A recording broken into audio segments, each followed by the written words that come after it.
մենք հետաքրքրվածություն ունենք ամեն ժամանակ Տիրոջը հանդիպելու, որովհետև ինչ կա դրանից ավելի գերազանց, երբ որ մարդը հանկարծ կարա հանդիպի Աստծուն։ Մի պատմություն եմ հիշում, որ Հոյվ Ռաֆայելը պատմում էր մի իրավիճակ, երբ որ իրան անիրավ տեղը անարգել էին ու մեղադրել էին ոչ ճիշտ տեղը ու այդ անարգանքի արդյունքում ինքը շատ խոր ապրումների մեջ գնում է իր տուն եւ մտնում է իր սենյակ ու սկսում Աստծուն գանգատվել ու լացել Աստծո առաջ այդ անարգանքի համար, որ անիրավ տեղն իրան անարգել են շատ խորը եւ երբ որ ասում է լացում է Տիրոջ առաջ, հանկարծ Տիրոջ ներկայությունն եկավ ու երբ որ Տիրոջ ներկայությունը սենց թափվեց ինձ վրա, սենց հռնդալից թափվեց ինձ վրա, ես լացում էի իր առաջ ու ասում էի, ես պատրաստ եմ ամեն օր այդ անարգանքի ու տառապանքի միջով անցնեմ, մենակ թե դու ես ձև գաս իմ կյանքի մեջ։ Երբ որ Քրիստոսը հանդիպում է մարդուն, այդ ժամանակ մարդու կյանքը փոխվում է։ Մենք շատ կարանք փնտրենք հաճելի միջավայր, շատ կարանք լավ բաներ փնտրենք, լավ ուտելիքներ, լավ ժամանց փնտրենք, բայց այդ ամեն ինչը փոշեհատիկի պես է, երբ որ հանկարծ Տիրոջ ներկայությունն է գալիս։ Գուցե շատերը շատ խորը հանդիպում չեն ունեցել Աստծո հետ եւ իրանց համար սա չինարեն այբուբենի պես է, որ ինչ է նշանակում Աստծո հետ հանդիպում, Աստծո ներկայություն, բայց երբ որ դու Տիրոջ հետ հանդիպում ես, այն մի վայրկյան Աստծո հետ հանդիպման չես փոխի 1000 տարիների հետ, որ կարենաս զվարճանքի վայրերում անցկացնես։ Արդյոք այդ ներկայությունը քեզ համար ցանկալի է, արդյոք փնտրելու նպատակը Տիրոջ ներկայությունը, թե մենք բավարարվել ենք այնքանով, ինչքանով որ ունենք Աստծո ներկայությունը։ Մենք Աստծո ներկայության մի չափաբաժին կարծես թե ունենք, ինչի մասին խոսում էր, որ եթե հայրդ ու մայրդ էլ թողնեն, ես քեզ չեմ թողնի։ Տեր Հիսուսն ասեց, որ մինչև աշխարհի վերջ ձեզ հետ եմ։ Սա կարելի է համեմատել, երբ որ տաճարը կար, տաճարի մեջ կար Աստծո ներկայությունը, սրբության խորանի մեջ կար Աստծո ներկայությունը եւ քահանաները ծառայություն էին անում ամեն օր սրբության խորանի մեջ։ Նրանք իրանց խնկարկումն էին անում, նրանք իրանց կրակներն էին, բուրվարներն էին վառում, առաջավորության հացն էին դնում սրբության խորանի մեջ եւ այդտեղ կար Աստծո ներկայությունը։ Բայց վարագույրից այն կողմ սրբության սրբոցի մեջ մի հատուկ ներկայություն կար, մի առանձնահատուկ ներկայություն կար Աստծո, որտեղ Աստված բացարձակ ներկա էր։ Եվ այդ այնտեղն էր, որտեղ տարին մեկ անգամ քահանապետը մտնում էր արյունով եւ իրենը չեղած արյունով, եւ երբ որ մտնում էր սրբության սրբոց, շատ սրտի երկյուղով էր մտնում, որ հանկարծ չլինի թե Աստծո կողմից նրա բացարձակ սրբության մեջ իր վրա մի հատ արատ գտնվելով խփվեր Աստծո կողմից։ Ինչու, որտեվ այդ վայրի մեջ բացարձակ ներկայություն կար Աստծո։ Եվ արդյոք մենք հետաքրքրվածություն ունենք շատ ավելի խորը գնալ Աստծո ներկայության մեջ։ Հա, ժամանակ առ ժամանակ Աստծո այցելությունը կարծես թե վայելում ենք, բայց արդյոք ցանկություն կա Աստծուն հանդիպել այն ձև ոնց որ Մովսեսը հանդիպեց լեռան վրա։ Այն ձև ոնց որ Մովսեսը հանդիպեց եւ այդ հանդիպումից հետո երբ որ դուրս էր եկել մարդկանց մոտ, նրա երեսը փայլում էր եւ նա ստիպված էր իր երեսին քող գցել, որպեսզի մարդիկ չկուրանային այդ փայլից։ Արդյոք մենք տեղյակ ենք Աստծո հետ ձևի ներկայության մասին։ Երբ որ հանկարծ տեսնում ենք, որ մարդիկ, որոնք Աստծո հետ ապրում են, հանկարծ կարող են քո աչքերի մեջ Հիսուսին տեսնել։ Մի Բոնկեն ասում է, որ երբ որ մի անգամ մտել էր երաժշտական գործիքների խանութ, որպեսզի երաժշտական գործիքներ առնի ծառայության համար, ինքն ասում է, այդ վաճառողը ապշած նայում էր իմ երեսին, ասում էր, «Պարոն, ես ձեր աչքերի մեջ տեսնում եմ Հիսուսին»։ Արդյոք Հիսուսն այնքան ներկա է իմ ու քո կյանքի մեջ, որ մարդիկ կարան տեսնեն այդ ներկայությունը։ Երբ որ արթնության առաջնորդներից մեկն ասում է, մտնում է գնաց եւ նստում է գնացքի մեջ, դիմացի մեղավորը ընկնում է գետնին ու արցունքների մեջ լացում, ասում է, ես մեղավոր մարդ եմ, ընքան Աստված ներկա է այդ մարդու կյանքի մեջ, որ այդ Աստծո ներկայությունը առանց խոսքերի հանդիմանում է մեղավորին իր մեղավորության համար։ Արդյոք մենք հետաքրքրված ենք Աստծո այդպիսի ներկայությամբ, թե մենք բավարարվում ենք նրանով, ինչ որ ունենք մեր կյանքերի մեջ։ Ինչ է Աստծո ներկայությունը։ Երբ որ Աստված այնքան կա քո կյանքի մեջ, որ ինչպես Եսայի մարգարեության 58-րդ գլուխն ասում, դու կկանչես ու ես կասեմ ահա ես։ Երբ որ դու Աստծուն ստիպված ես օրերով աղերսել ինչ որ բանի համար, դու պարզապես մի հատ սրտիդ կանչը կամ հառաչանքը կբարձրացնես Աստծուն ու Աստված կասի ահա ես, ու Աստված կպատասխանի քեզ որևէ հարցի համար, ինչի համար էլ որ աղոթելու լինես։ Երբ որ դու տեսնում ես, որ մարդիկ կան, որոնք ներքուստ խաղաղության խնդիր ունեն, իրանց ներսում այնքան տանջանք կա, այնքան անխաղաղություն կա, այնքան խռովմունքներ կա, բայց երբ որ Աստծո ներկայությունը կա, քո ներսում այնքան խաղաղություն կա, անգամ երբ որ փոթորիկների միջով ես անցնում, անգամ երբ որ տարբեր իրավիճակներով ես անցնում, քո սրտի մեջ խաղաղություն կա եւ նրա ներկայությունը այդ խաղաղությունն է բերում։ Քո սրտի մեջ այնքան ուրախություն կա, որ այդ ուրախությունը ոչ մի բանով չի զսպվում։ Մենք երբեմն մռայլ դեմքով քայլում ենք ու երբ որ մեզ ասում են «Խի ես տխուր», ասում ես «Ես ուրախ եմ, դեմքս է մռայլ, բայց սիրտս ուրախ է», չէ, ձև չի եղնում։ Երբ որ դու Աստծո ուրախությունը այնքան սրտիդ մեջ կա, ինչու որտեղ նա ներկա է քո կյանքի մեջ, որ քո սրտի ուրախությունից քո երեսը դա փայլում։ Երբ որ քո արդարությունը, ես խոսում եմ երկնքի թագավորության մասին, երբ որ նրա արդարությունը, խաղաղությունը եւ ուրախությունը մեր կյանքի մեջ կա, որտեղ նրա արքայությունը, նրա էության արտացոլանքն է, նրա ներկայության արտացոլանքն է, երբ որ նրա արդարությունն է քո կյանքի մեջ եւ դու ապրում ես նրա արդարությունով։ Որտեւ երբ որ մարդը արդար չի, երբ որ մարդը մեղավոր կա, նրա ներսում տանջանք կա, բայց երբ որ արդար ես, այն ժամանակ բավարարվածության զգացում ունես։ Եվ երբ որ նա ներկայությունը քո կյանքի մեջ, դու այն ժամանակ շատ ավելի խորն ես գնացած արդարության, խաղաղության եւ ուրախության մեջ։ Ինչ է կատարվում, երբ որ նա կա քո կյանքի մեջ։ Ուզում եմ կարդամ երկրորդ մնացորդաց 5-րդ գլուխ 14-րդ համարը։ Եվ քահանաները չկարողացան կանգնել ծառայելու ամբի պատճառով, որովհետև Տիրոջ փառքը լցրել էր Աստծո տունը։ Սա այն ժամանակն էր, երբ որ Սողոմոնը կառուցեց Աստծո տաճարը,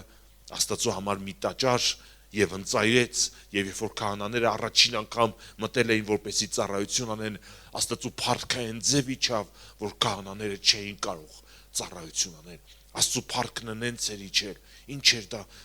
ինչ էր կատարվում։ Մենք երբեմն մտածում ենք, որ մեր ծառայության մեջ մենք ինչ որ բան անենք, ճեղքենք, մի ձև հասնենք Աստծուն, բայց երբ որ Աստծո ներկայությունը հանկարծ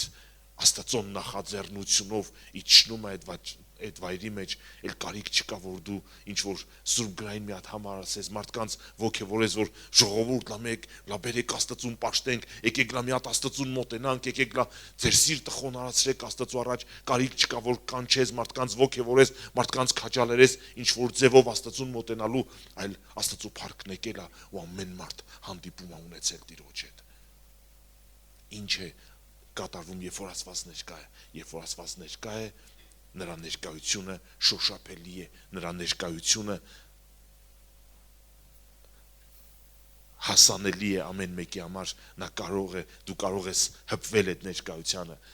դու կարող ես տեսնել այդ ներկայությունը, դու կարող ես ապրել այդ ներկայությունը։ Եվ ով կարող է մնալ նրա ներկայության մեջ։ Եսայի մարգարեության մեջ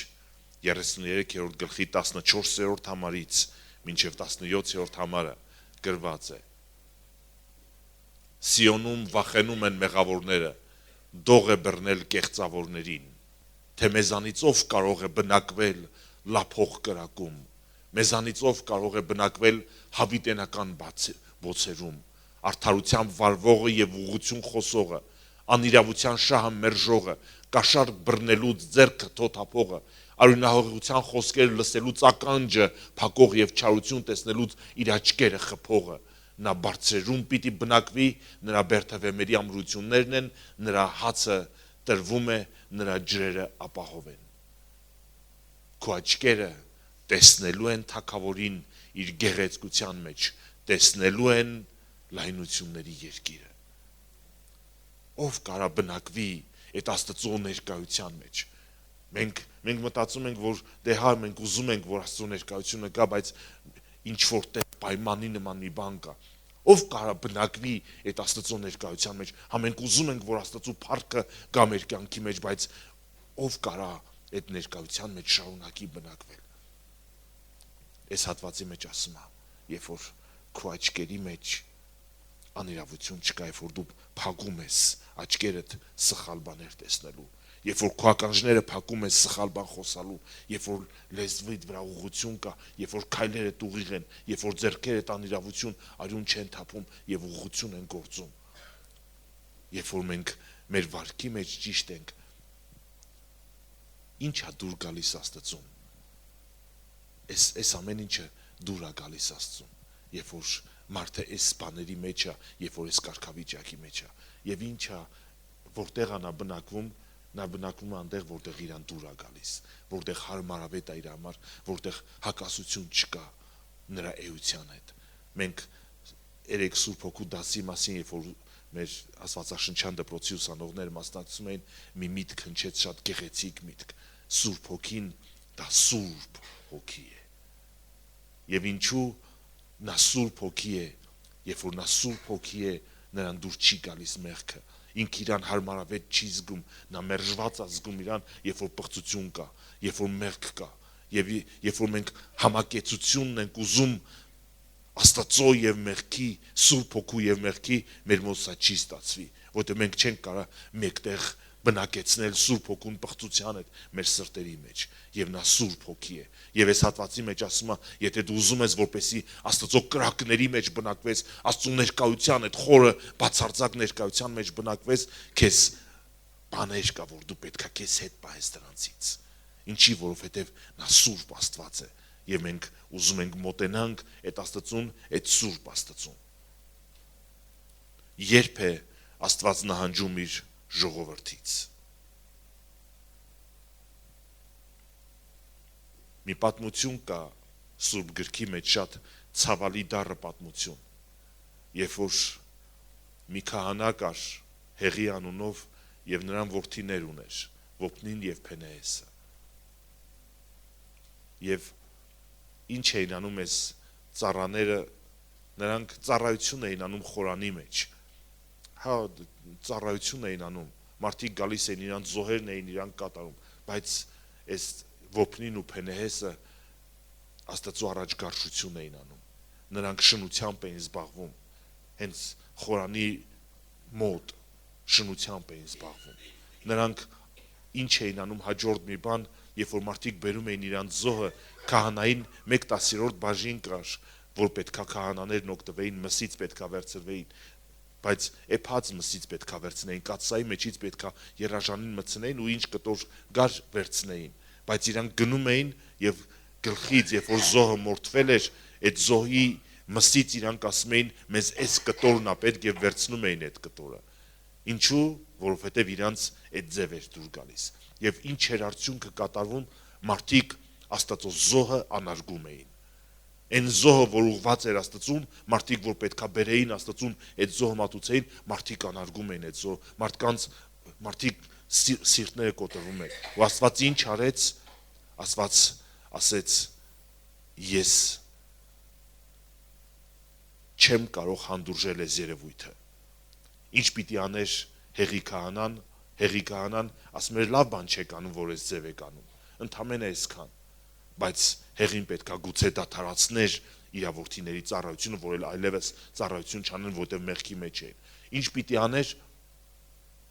Սուրբ Գիրքն ասում էր, որ շնության մեջ բռնվածին, այդ ժամանակ իրանք նորենքն արդեն ունեին, պիտի քարկոծեին, բայց Հեղին իր որդիներին չէր տալիս այդ դատավճիռը, ինչի որտեղ իր որդիներն էին։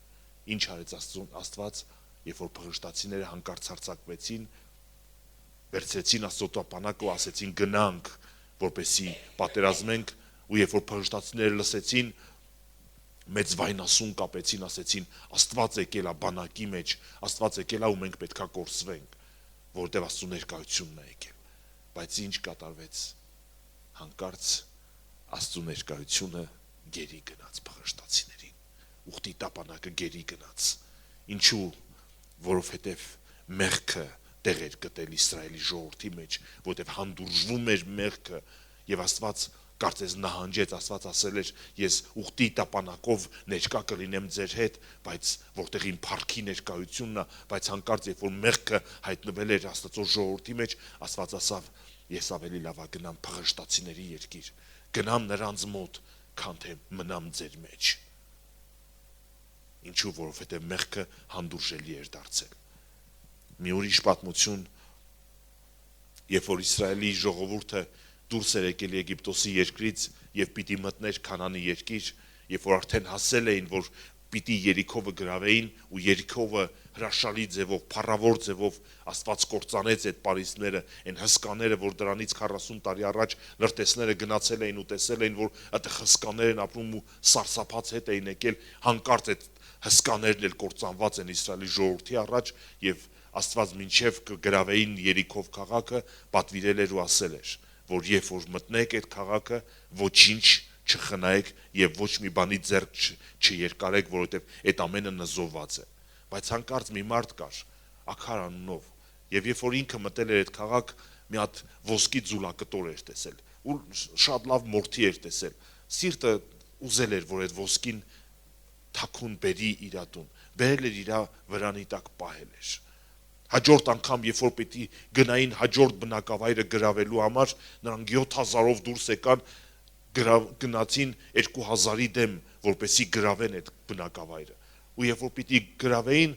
հալածված ու պարտված հետ փախան այդ մարդկանց առաջից։ Ու երբ որ Հեսուն գնաց Աստծու առաջ բերանի վրա անկավ, ասավ Տեր, ի՞նչն է խնդիրը, Աստված ասավ, ինչի՞ ես բերանիդ վրա անկել,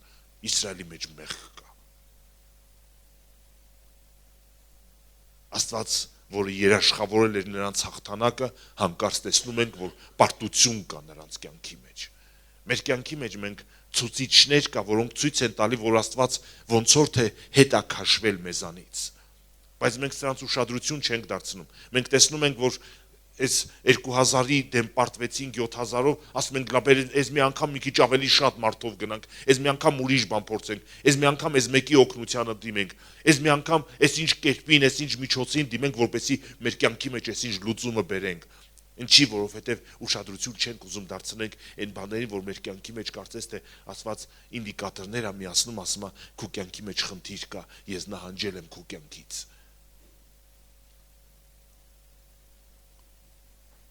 Որտեղ է Աստված բնակվում։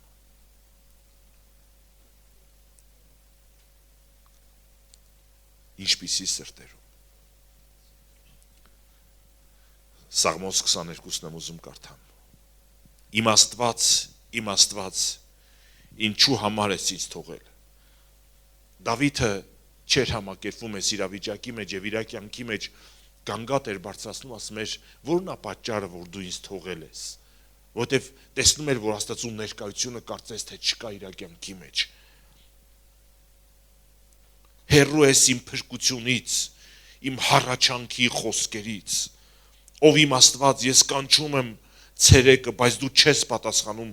գիշերն էլ, բայց հանգստություն չկա ինձ համար։ Կանչում եմ քեզ, գիշերն եմ կանչում, մենք գիշերը քնում ենք ու հանգիստ էլ քնում ենք, բայց ինքը անգամ գիշերը քունը կորցրել էր, ասում էր գիշերն էլ կանչում եմ քեզ, ցերեկն էլ հանգստություն չունեմ, ինչի, որովհետև ես չեմ համակերպվում այդ իրավիճակի հետ, որ քո ներկայությունը սահմանափակված է իմ կյանքի մեջ։ Եվ երրորդ համարի մեջ Դավիթն ասում է, բայց դու սուրբ ես, ով Իսրայելի գովաբանությունների մեջ բնակվող, բայց դու սուրբ ես։ Եվ հանկարծ Դավիթը բացահայտում է իր համար, որ Աստծո բնակության վայրը դա գովաբանությունների գոհությունների տեղն է։ Այստեղ երբ որ մենք գովաբանություն եւ գոհություն բառը նշում ենք, սա գուցե ընդամենը մեր աչքերին փառաբանությունը գա, բայց փառաբանությունը դա ընդամենը սրա սրտի դրսևորումն է, թե ոնց ենք մենք վերաբերվում ենք Աստծուն։ Երբ որ դու գովում ես Աստծուն, սա ցույց է տալիս քո երախտիկի մասին, ինչքան շատ բան ունի Աստված մեր կյանքերի մեջ արած, որ մենք սա որպես բնական մի բան ընդունում ենք։ Մենք մի հատ երգ կա, որ վերջերս անգամներ լսել եմ, ռուսերեն երգ է եւ ասում է շնորհակալություն հայտնի Աստծուն, որ կարող ես ձեռքով ինչ-որ բան բռնել։ Մարդիկ կա չունեն, որ ոտքեր ունես, որ կարող ես քայլել, աչքեր ունես, տեսնում ես,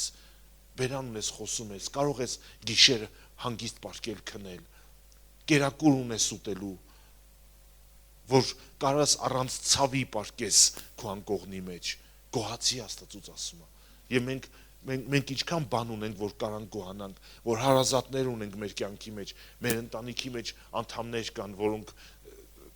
քիչ թե շատ, լավ թե վատ, մեր ընտանիքի անդամներն են։ Մենք շատ բան ունենք գոհանալու Աստծուց։ Մենք կերակուր ունենք, քիչ առաջ Գայանքուրն էլ ասում էր այդտեսին, մենք կերակուր ունենք ամեն օր ուտելու ու այն ինչ որ մեզ համար երբեմն տրտունջի պատճառ է դառնում, շատերի համար երազանք է, որ շատերը երազում են։ Մենք խաղաղ երկրի մեջ ենք բնակվում, մարդիկ կա, որ իրանց երեխեքը ցերեկ ու գիշեր կրակոցների տակ են, օրինակ Գազա հատվածում, հաց չունեն ուտելու, Աֆրիկայի 1/3 մասը կամ 1/4 մասը ջրի ծարավից չորանում է, մարդիկ մի շիշ ջրի համար կարան իրար սպանեն,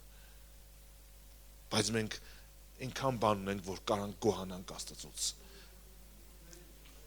Ու երբ որ մարդու սիրտը չի գնահատում Աստծո արածը իր կյանքի մեջ, Աստծո բերած բարիքներն իր համար,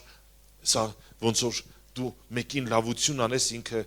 վերցնի մի հատ շնորհակալություն էլ չասի քեզ ու թողի գնա, ու դու քեզ մի ձևի մերժված ես զգում, ու Աստծուն կարծես թե մերժված է Աստված մեր կյանքերի մեջ, մենք մերժում ենք Աստծուն այն ժամանակ, երբ որ ինքը այդքան բարիք անում է մեր կյանքի մեջ, ու մենք գոհ սիրտ չունենք իր նկատմամբ։ Բայց երբ որ մարդը գնահատող սիրտ ունի, Աստված իրան այդտեղ հարմարավետ ազգում եւ տեսնում է, որ սա այնտեղն է, որտեղ ինքը կարա շատ ավելի բարիք անի, շատ ավելի օգնություն բերի եւ սա գրավում Աստծո ներկայությունը, այս գովաբանությունը։ Եսայի մարգարոության 57-րդ գլուխ 15-րդ համարը ասում է, որ Աստված բնակվում է այստեղ, որտեղ այսպես է ասում բարձրյալը, բարձրը եւ բարձրյալը, հավիտենականության մեջ բնակվողը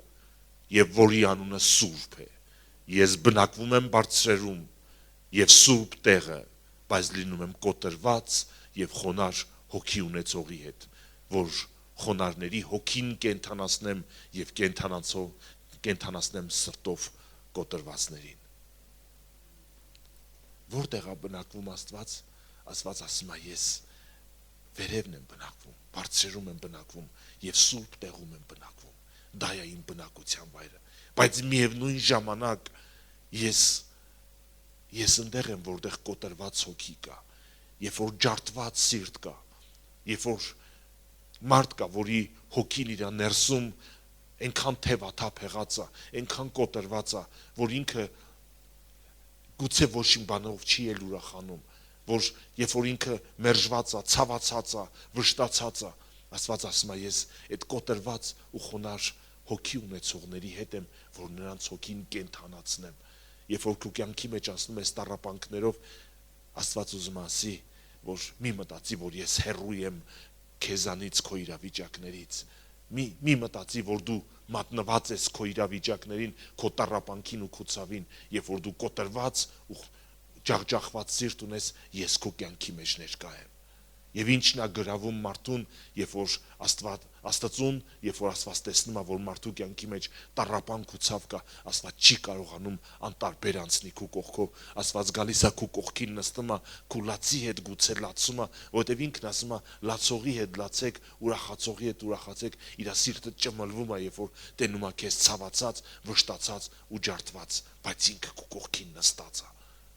Ուզում եմ քաջալերեմ քեզ, որ երբ որ անցնում ես տառապանքներով, ուշադիր եղի կողքերդ նայի կտեսնես Քրիստոսին քո կողքին նստած, որտեղ ինքը քո կողքին այն ժամանակ, երբ որ դու կոտրված վիճակի մեջ ես, բայց միևնույն ժամանակ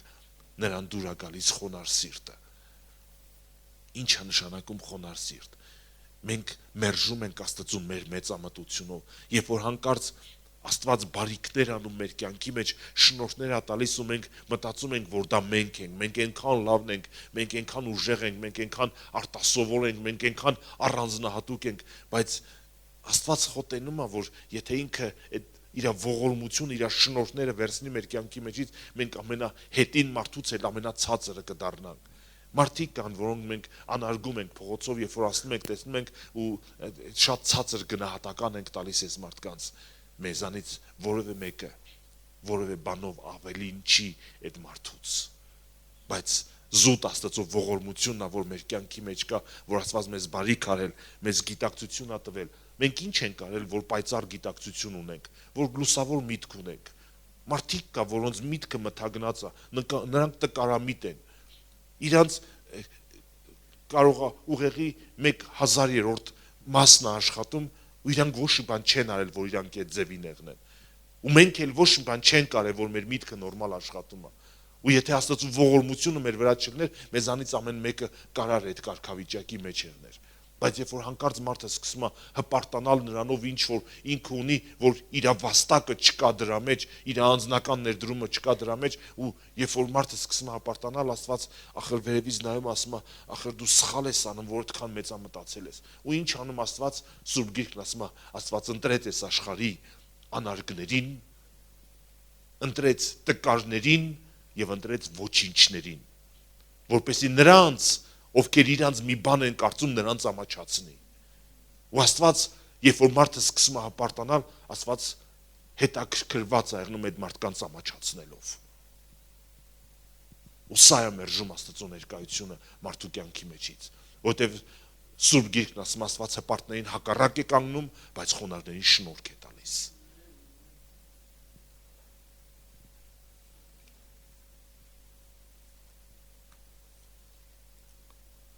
Որտեղ է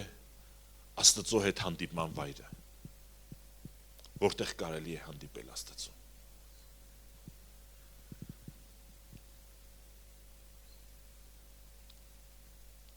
Եղիան, երբ որ անցել էր մի իրավիճակով, որ 3 տարուկես ջուր չէր եկել, անձրև չէր եկել եւ չորություն էր եղել, եւ հետո հանկարծ Աստծո փառքն էր հայտնվել, կանչել էր Բաղի մարգարեներին, 400 մարգարեներին, եւ նրանք փորձել էին կրակիչացնել զոհի վրա, որտեղ պայման էր դրել Աքաբի առաջ, եւ նրանք չէին կարողացել ու հանկարծ երկնքից Աստծո փառավոր կրակն իջել էր եւ Աստված իր զորությունը ցույց էր տվել, որ ինքն է միակ Աստված, ու սրանից հետո երբ որ Եղիան աղոթել էր ու անձրևը սկսել էր գալ, սրանից հետո երբ որ սպառնալիք էր ստացել Հեզաբելից, որ տես քեզ ինչ օրն եմ գցելու, ու փախել էր այս սարսափից, ուր գնաց մի լեռ բարձրացավ, որտեղ Աստծո լեռն էր, ու լեռ բարձրացավ ու Աստված այնտեղ հանդիպեց Եղիային։ Ուր գնաց Մովսեսը, որպեսի հանդիպի Աստծուն, նորից բարձրացավ լեռ, սարը բարձրացավ։ Ուր էր գնում Տեր Հիսուսը, երբ որ ուզում էր աղոթ կաներ, բարձրանում էր սար, որտեղ կարելի է հանդիպել Աստծուն։ Տեր Հիսուսն ասում էր, մտիր քո ներքին սենյակը եւ ծածուկում աղոթ կարա, եւ քո հայրը, որ ծածուկը տեսնում է, քեզ հայտնապես հատուցում կանի։ Ինչի լեռ բարձրանամ, ինչի բարձրանամ դժվարություն քաշեմ բարձրանամ լեռ։ Երեք Սամվել եղբայրը ու Հովակիմ եղբայրը պատմում էին մի պատմություն, որ բարձրացել էին սար Աստծուն ծոմապահությունով Աստծո հետ հանդիպելու։ Ինչի բարձրանամ լեռ, ինչի գնամ դժվարություն հաղթահարեմ, որ գնամ ընդհանրեն աղոթ կանելու, չեմ կարա ուրիշ տեղ աղոթ կանեմ։ Երբ որ դու մեկուսանում ես մարդկանցից, երբ որ դու առանձնանում ես մարդկանցից,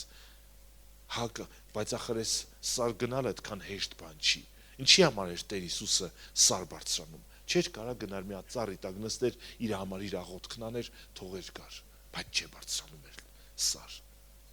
արդյոք քո համար Աստծո հետ հանդիպումն այնքան կարևոր է, որ դու պատրաստ ես մեկուսանալ ամբողջից եւ բոլորից, որպեսի որևէ բան քեզ չխանգարի, որպեսի դու կարողանաս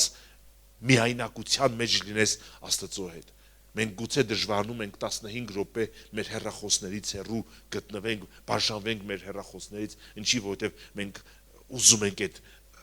մեր կյանքը լցնենք տարբեր բաներով, բայց երբ որ դու պատրաստ ես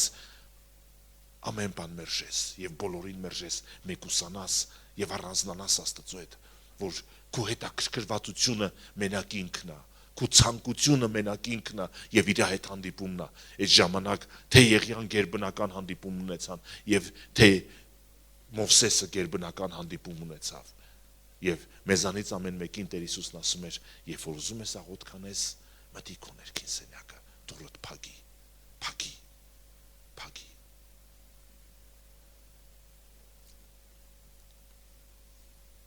Ինչու է Աստված հետ քաշում, երբ մենք անհնազանդ ենք։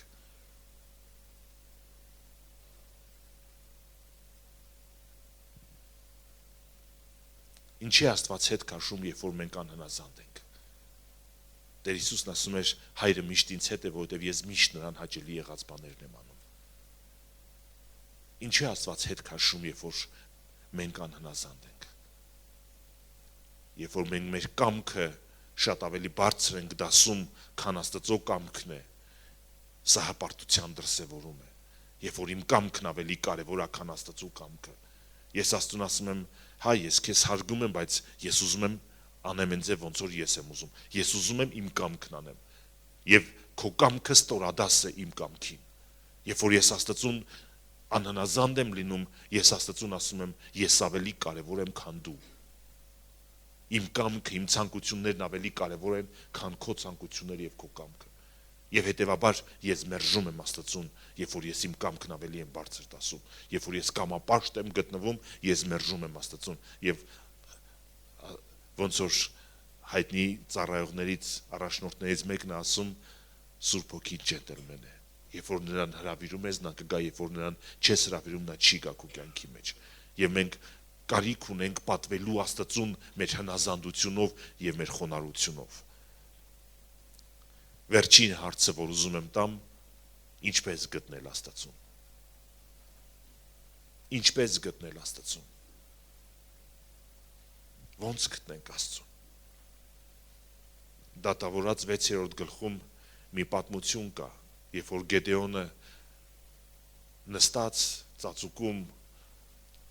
փրշտացիներից հեռու, մադյանացիներից հեռու, ցորեն էր գողացել իրանց արտերից եւ բերել էր թաքուն տեղը ծեծում էր, այս ժամանակ երբ որ հրեշտակը հայտնվեց նրան, Գեդեոնը այս հրեշտակին ասա, Գեդեոնին հրեշտակն ասավ, Աստված քեզ հետ է, Տիրոջ հրեշտակը նրան երևաց եւ ասեց, ով հզոր զորավոր Տերը քեզ հետ։ Գեդեոնը նրան ասեց, ով Տեր իմ, եթե Տերը մեզ հետ է, ինչու համար այս բաները մեզ հասան, եւ ուր է նրա ամեն հրաշքները, որոնք մեր հայրերը մեզ պատմում էին, ասելով, թե Տերը մեզ Եգիպտոսից հանեց, բայց հիմա Տերը մեզ մերժել է, մեզ մադիանացիների ձեռքն է մատնել։ Մի իրավիճակ, երբ որ հրեշտակն ասում է, Տերը քեզ հետ, նա ասում է, բայց եթե Տերը մեր հետ է, ինչի համար ենք մենք այսքան ցածր ծանր վիճակի մեջ։ Որն էր հրեշտակի պատասխանը։ Հրեշտակը նրան ասեց, Տերը նրան նայեց եւ ասեց, գնա քո այդ զորությունով եւ ազատիր Իսրայելին մադիանացիների ձեռքից, այ ես եմ քեզ ուղարկում։ Ոնց որ թե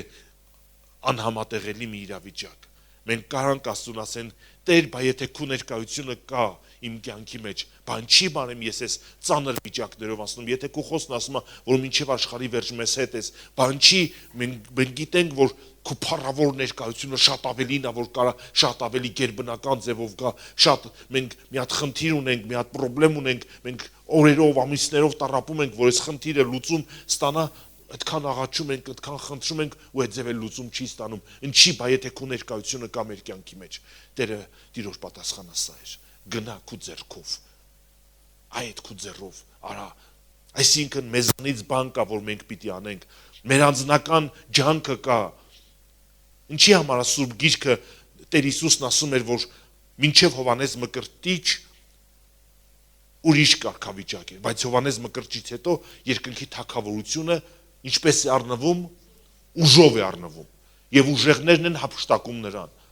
Ինչ է սա նշանակում, եթե ուժս քիչ է, ուրեմն նշանակում է ես չեմ կարի երկնքի թագավորությունը վերցնեմ, իմ կյանքի մեջ նյութեղացնեմ, Աստծո թագավորությունը իմ կյանքի մեջ գա։ Եթե ուժս քիչ է, բայց տկար եմ, բայց ինչ անեմ։ Ու կարծես թե հասկանում ենք, որ Զաքարիայի մարգարության մեջ 4-րդ գլխի մեջ ասում է ոչ ուժով, ոչ զորությունով, այլ իմ հոգով, ասում է Տերը։ Մենք ասում ենք, դե Աստծո հոգին կգա իմ կյանքի մեջ, այս բաները կկատարվեն, բայց մի կարգավիճակ կա։ Եթե ես տկար եմ անգամ, եթե իմ ճարպկությունը չի երգում, եթե իմ կամքի ուժը չի երգում, եթե իմ կյանքի մեջ բաներ կա չի երգում, որն է միջոցը, որից պետքա ձեռք բերեմ երկնքի թագավորությունը, ես պիտի սկսեմ ջանք դնել։ Ինչ կատարվեց, երբ որ Մովսեսը, որ լեռան վրա էր, որ բարձրացել էր Աստծուց օրենքները վերցնելու, Աստված տախտակները պատրաստեց, օրենքի տախտակները, եւ նրանց վրա իր ամատով գրեց։ Երբ որ Մովսեսն իջավ լեռից, ինչ արեց, տեսավ Իսրայելի կռապաշտությունը, տավեց ջարդեց այս տախտակները։ Հաջորդ անգամ, երբ որ պիտի բարձրանար Մովսեսը լեռը, որպեսի Աստծուց նորից օրենքի տախտակները վերցնի, Աստված ասավ, օրենքի տախտակները դու քո ձեռով կսարքես, կբերես, ես իմ մատով կգրեմ։ Առաջի անգամ Աստված էր սարքել տախտակները։ Երկրորդ անգամ Մովսեսին ասավ, դու կգնաս կսարքես այդ տախտակները, կբերես, ես վրեն կգրեմ։ Մեր կյանքի մեջ բաներ կա, որ Աստծուց շնորհի պես տրվում է մեզ, եւ մենք չենք վաստակում, երբ որ մենք նոր ապաշխարում ենք, Աստծո ներկայությունը հրաշալի ձևով գալիս է, սկսում է սերը մեր կյանքի մեջ եղնել, շատ բաներ, օրհնություններ մեր կյանքի մեջ եղնում են եւ Աստծո ներկայության այդ շատությունը կարծես թե կա, բայց հետո մենք գալիս է մի ժամանակ, որ մեր հիմարության պատճառով, մեղքի պատճառով կարծես թե ձեռից տալիս ենք այդ ներկայությունը, հաջորդ բանը, որ Աստված ասում է այդ տախտակները կսարքես, կբերես, ես կգրեմ վրեն։ Մեր անձնական ջանքի մասը կա, որ մենք պիտի ներդնենք, մենք չենք կարող ասենք, դե Աստծո ներկայությունը թող գա։ Բա ով պետքա գնա սենյակի մեջ ժամով աղոտ քանի, որ Աստծո ներկայությունը գա։ Չէ, մենք ասում ենք, չէ, թող գա Աստծո ներկայությունը, ես ուզում եմ տենց։ Երբ որ մենք անձնական բաժինը չկա մեր անձնական ջանքի, այն ժամանակ Աստծո ներկայությունը կարծես թե սահմանափակվում է մեր ջանքի չլինելու պատճառով։ Եվ հրեշտակի պատգամը սա էր, գնա քո ձեռով ազատի։ Այդ որ գանգատվում ես, ասում ես, մադիանացիներն եկել են մեր երկիրը տիրել են, գնա վեր կաց քո ձեռով գնա ազատի։ Խի ես տեղդ նստել ու բողոքում ես, որ խնդիրը չի լուծվում։ Այն դեպքում, երբ որ դու կարաս գնաս այդ խնդրին լուծում տաս։ Հովհաննես ավետարան 14-րդ գլուխ 23-րդ համարի մեջ Տեր Հիսուսն ասում էր. Եթե մեկն ինձ սիրում է, իմ խոսքերը կպահի եւ իմ հայրը կսիրի նրան եւ նրա մոտ կգանք եւ բնակություն կանենք նրա մոտ։ Եթե մեկը սիրում է ինձ եւ իմ խոսքերը պահում է։ Մենք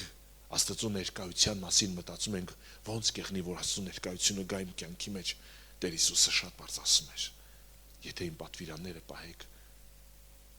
սա կլինի այն սիրո արտահայտությունը, որ դուք կսիրեք ինձ։ Եվ երբ որ դուք կպահեք պատվիրանները, ես ու հայրը անձամբ կգանք եւ ձեր կյանքի մեջ բնակություն կանենք։ Պատկերացնում ես այն փառքի Աստվածը, որ երկինքն ու երկիրն արարեց,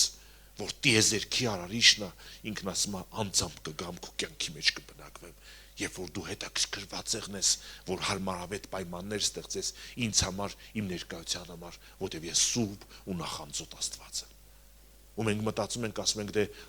ոնց կեղնի Աստծո ներկայությունը գա, Աստված ասում է ոնց կեղնի, որ կգա իմ ներկայությունը։ Եվ վերջին բանը, որ ուզում եմ ասեմ, երկրորդ օրինաց 4 գլուխ 29-րդ համար։ Սա մի իրավիճակ էր, երբ որ Աստված ասում էր, երբ որ դուք բղծությունների մեջ կգնաք, ես ձեզ օտար ազգերի մեջ կցրեմ, եւ այդ օտար ազգերի մեջ ուրիշներին ծառայություն կանեք, բայց այն ժամանակ, երբ որ դուք կորոնեք ինձ, եւ այնտեղից կորոնես քո Եհովա Աստծուն եւ կգտնես նրան, երբ կգտնես, եթե բոլոր սրտով եւ բոլոր հոգիով նրան խնդրես։ Երբ որ Աստծուն բոլոր սիրտդ ու բոլոր հոգիդ դնում ես Աստծու երեսը փնտրելու, Աստված գտնվում է այդ ժամանակ։ Երբ Աստված գտնվում, երբ որ ամբողջը կա ներդրված։ Առաջի պատվիրանը սա էր, սիրես քո Տեր Աստծուն, քո ամբողջ սրտով, քո ամբողջ մտքով եւ քո ամբողջ կարողությունով։ Եվ այս պատվիրանի մեջ Աստված ասում էր, դու կգտնես Աստծուն։ Անպատճառ կգտնես, կգտնվի Աստված քո կողմից, բայց կգտնվի այն ժամանակ, երբ որ դու քո ամբողջ սրտով եւ քո ամբողջ հոգով կխնդրես նրան, այդ ժամանակ կգտնես նրան։ Եվ տեղին չի արդարացումը, որ մենք կարանք արդարանանք, ասենք, դե ես տկար եմ, դե ես այս ձև եմ, ես մյուսն եմ, ես իմ մոտ չի ստացվում։ Գնա քո ուժովդ, քո ամբողջ դիր Աստծուն որոնելու համար, ու տես կգտնվի Աստված քո կյանքի մեջ, թե չի գտնվի։ Եկեք կանգնենք աղոթքի։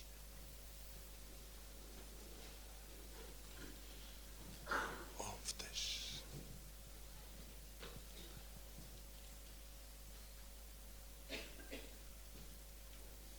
Մենք շատ հասկանում ենք, բայց քիչ անում ենք մեր փրկիչ Տեր։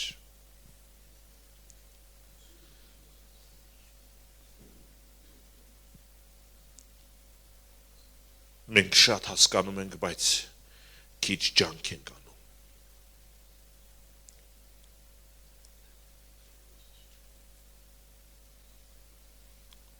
Խոստովանում ենք քո առաջ, որ մեր կամքը շատ ավելի կարևոր է մեզ համար եղել, քան քո կամքը։ Մենք մեր գիտակցության մեջ հավանում ենք քեզ, քո օրենքը, բայց երբ որ գալիս են իրավիճակներ, որտեղ պետք է մեր ընտրությունը կատարվի, մեր ընտրությունը հաճախ եղել է դեպի մեր կամքը, եւ քո ներկայությունը այնքան կարևորված չի եղել մեր համար, որ մենք ջանք անենք փնտրելու քո ներկայությունը։ Երբ որ մեր կյանքի մեջ բաներ են կատարվում, որոնք ցավացնում են մեզ, մենք մեր ուտելու ցանկությունը կորցնում ենք այդ վշտից, այդ ցավից, բայց մենք ուզում ենք մեզ համար այնքան շատ ավելի կարևոր եղնի քո ներկայությունը, որ հանուն քո ներկայությունն ունալու մենք մեր ուտելու ցանկությունը կորցնենք ու գանք որոնելու քո երեսը, ծոմով ու աղոթքով փնտրենք քո երեսը, առանձնանանք փնտրելու քո երեսը։ Մենք գումար վաստակելու համար առավոտից իրիկուն կարանք ջանք անենք, բայց քո ներկայությունը վաստակելու համար մենք չենք ուզում մի ժամ առանձնանանք քո հետ, ների մեզ, որ մենք քիչ ենք կարևորում քո ներկայությունը մեր կյանքերի մեջ, վերականգնի մեզ դեպի քո երեսը փնտրելու, ջանքով սիրտ ունենալու կարգավիճակը։ Մենք կամենում ենք քո երեսը փնտրելու կարողությունով, ամբողջ ուժով փնտրել քո երեսը Տեր։ Եվ թող որ մեզանից թեկուզ գտնվեն մի քանի հոգի, ովքեր կհամաձայնվեն ամեն բան զոհասեղանի վրա դնել, հանուն են բանի, որ ունենան քո ներկայությունը իրանց կյանքի մեջ, ամեն բան ստորադասվի քո ներկայությանը Տեր։ Թող որ Սուրբ Հոգին ներգործի լույսի շատություն, խնդրում ենք քեզ լուսավորելու մեր սիրտն ու միտքը ջանքով քո երեսը փնտրելու համար, եւ թող որ որոշումներ կայանան այս առավոտ սրտերի մեջ քո երեսը փնտրելու, ամբողջ սրտով եւ ամբողջ հոգով որոնելու, ամբողջ ջանքը ներդնելու քո երեսը որոնելու համար։ Սիրելի փրկիչ, թող որ կարևորվի քո անձը մեր սրտերի մեջ եւ մենք չհամակերպվենք այն բանի հետ, որ դու կարծես թե հետ քաշված ես մեր կյանքերի մեջ, ընդհանուր ներկա լինելով մասնավոր բացակայում ես։